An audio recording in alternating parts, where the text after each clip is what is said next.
The Mystery of BELICENA VILLCA. Fourth Book. The Story of Kurt von Subeman. Chapter 6. At the next day, of the one in which he ended to read the letter, at the 21:30 hours, Uncle Kurt settled down in a comfortable hammock chair, next to my bed, and after remaining pensive some minutes he began to tell me his life. Just as it happens to you now, a lot of strange coincidences influenced in determinate manner in the first days of my life. To appreciate with major perspective this asseveration, I must start the narration many years before my birth, in the precise moment in which my father, the Baron Ronaldo von Subeman, comes to this world, in the year 1894, in the city of Cairo, Egypt. In this same year, in Alexandria, at 130 kilometers from Cairo, borns also someone who would be most important than any other person in my life. I am talking about Rudolf Hess, whose birth occurred in April 26th of 1894.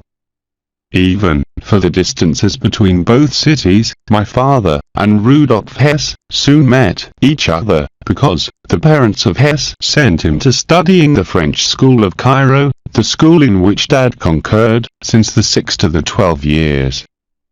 Partners of childhood, united by a tender friendship that was consolidated with the pass of the years. When the primary studies, just as many accommodated Germans did with their children, both were interned in the Evangelische Pädagogium of Gettysburg am Rhein, city which was at 10 kilometers from Bonn. When they were 16 years old, that's to say 19, they separated to follow different careers. Dad had enrolled in the Polytechnic Institute of Berlin in the career of industrial engineering. Rudolf Hess travelled to Switzerland, to the École Supérieure du Commerce, in Châtel, by imposition of his father, a rich exporter from Alexandria, who desired to initiate the young man in the world of the commerce. The intention of Rudolf was, as far as possible, study the doctorate in mathematics. The War of 1914 ruins all his plans. Dad is claimed by my family to Cairo, where he returns when the conflict breaks forth, and stays there definitively, because as he takes charge of the sugar mill, could not conclude his studies anymore. Rudolf Hess, who just remained 1 year in Switzerland, was now in Hamburg perfecting himself in external commerce, and he didn't hesitate to enlist in the 1st Regiment of Infantry of Bavaria. He was wounded 2 times, in 1916 and 1917, receiving the Iron Cross for acts of heroism. In 1918, he enrolls in the recently formed Imperial Body of the Air, being instituted as qualified pilot, but without intervening in air combats, because in 1918, the armistice is signed and he is demobilized. He returns to Egypt carrier of double sadness. Germany defeated, was ripped to pieces by the Treaty of Versailles, and his parents have died during the war. The familiar business are attended by his brothers, the older Alfred, who is accountant, and her married sister. He doesn't want to take care of the commerce, and thus makes it known.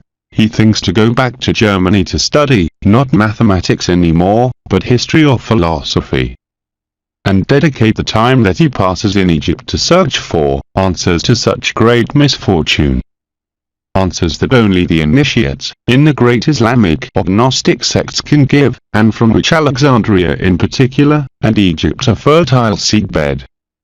But I'll leave the narration of the esoteric current for another day, in which Rudolf Hess was going to ingress in those days of 1919, in Egypt, that would take him beside Adolf Hitler, in 1920, and to England in 1941.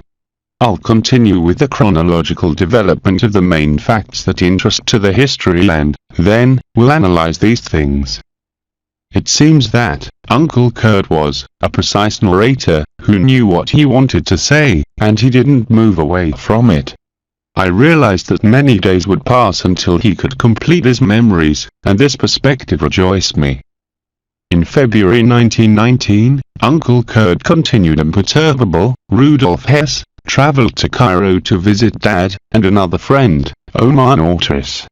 They met again each other for first time after 6 years, with the consequent mutual happiness, and of my mother who also knew Rudolf from the childhood. Dad had married in 1917, and in November of 1918 I was also in that date, February of 1919, I counted with 3 months of life. As they didn't baptize me yet, Dad asked Rudolf to be my godfather, to what he acceded willingly because he loved my parents too much, and wanted to give them a show of affection. The ceremony was realized in the Lutheran Church of Cairo, a fresh morning of February 1919, the day 17 to be exact.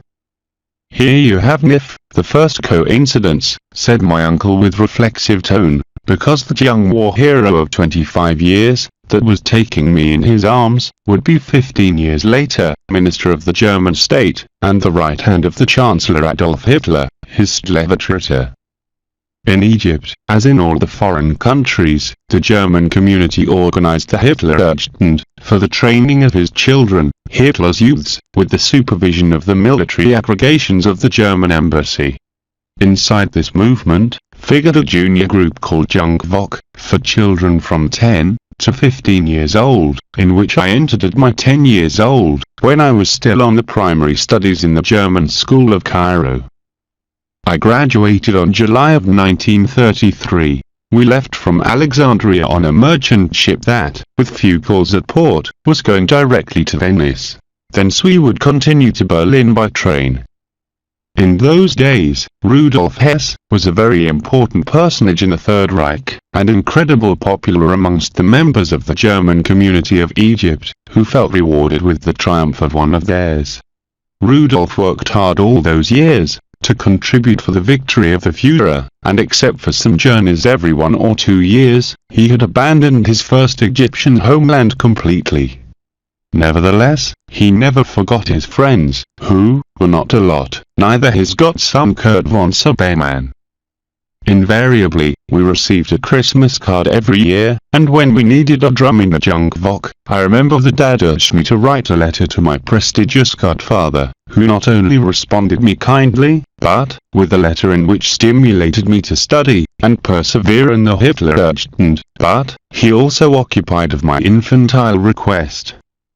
One day we received a citation of the German embassy, to retire a dispatch, which remit had to be signed by the Freiheitsführer, Kurt von Saubermann, that's to say by me. Was the official drum of the Hitlerjugend, painted with black and white flames, the rune C. S, from the ancient German alphabet Thark, with form of A. The Hitlerjugend utilized the rune C, but, the Schutzstaffel, was authorized to employ 2 SS. There was also a letter of the Reichsführer, Baldur von Schirach, in which he confirmed that as a request of the private secretary of the Führer, Rudolf Hess, sent a drum for the distant comrades of the Jungvolk of Egypt. It followed a large list of concepts, and ended recommending the employment of the hymn of the Hitler's youths. Vorwärts. Vorwärts. Sechten die hellen Fanfaren, vorwärts. Vorwärts. Jugend kennt kein Feuer. Forward. Forward. Blare the bright fanfares forward. Forward. The youth knows no danger. Was the firm of Baldur von Schirach, and 3 words. Il und sie. That drum and letter gave me an unjustified fame amongst the German children of Cairo, while they stimulated my vocation to continue in the line of the Hitlerjugend. In 1933, reached news to Egypt that the Führer, at the celebration of his birthday 44, would open the schools in Epila, which were dissolved by the Allies in 1920. Would be the formation schools for the future German elite, and there the frameworks of the Hitler's youth would be trained. Thinking about the difficulty to ingress on it being German-Egyptian, Dad, who possessed the bitter experience to be not considered real German, during his studies in Bad Godesberg, considered the possibility to appeal to Rudolf Hess, to facilitate his admission. For it, before leaving, he sent him a letter requesting him an interview and informing him the approximate date of our arrival to Europe. The Strack ports and cities that we touched were fantastic sights for a Pride Führer of 15 years old, who was struggling between the joy to know and the anxiety to get there. Arrive, yes, because the wonderful was the final destination of the magical journey, Germany. You'll look at me with incredulity if, Uncle Kurt apologized, and I comprehend you. Is it difficult to understand what we felt in those days, the young Germans, even the foreigners as me? Egypt was the loved homeland, the land where I was born and where I grew. But Germany was other thing. The land of Siegfried and the Führer, the river Rhine, and the Lille, of the Valkyries and the Nibelungs, was a homeland of the spirit, where the myth was nourished, the legend and tradition our mages. An eternal and further homeland that, suddenly would turn real thanks to that fabulous journey. We had been educated in a mystic which formulation was blooded ground. We worked in consequence. At the ends of July, full European summer, we arrived to Venice, final point of our sea voyage, whence we would take a combination of trains towards Berlin. We were just to descend from the ship when the captain announced us that we should pass through the offices that the company possesses in the port to retire a message. We arrived there with the heart oppressed, thinking in the bad news of Egypt, to find instead a letter with official head of the Third Reich. On it, Rudolf Hess warned us that he'd be absent from Berlin till the second week of August, but that, if we desired to visit him immediately, we could go to the Upper Bavaria. The reason of this was that the Führer had decided to rest some days in his ranch, Schwarzenfeld, over the Obersalzberg, in Berchtesgaden, and part of his cabinet that accompanied him staying in nearby inns. Rudolf Hess and his wife Ilse would be delighted to receive us if we decided to go there.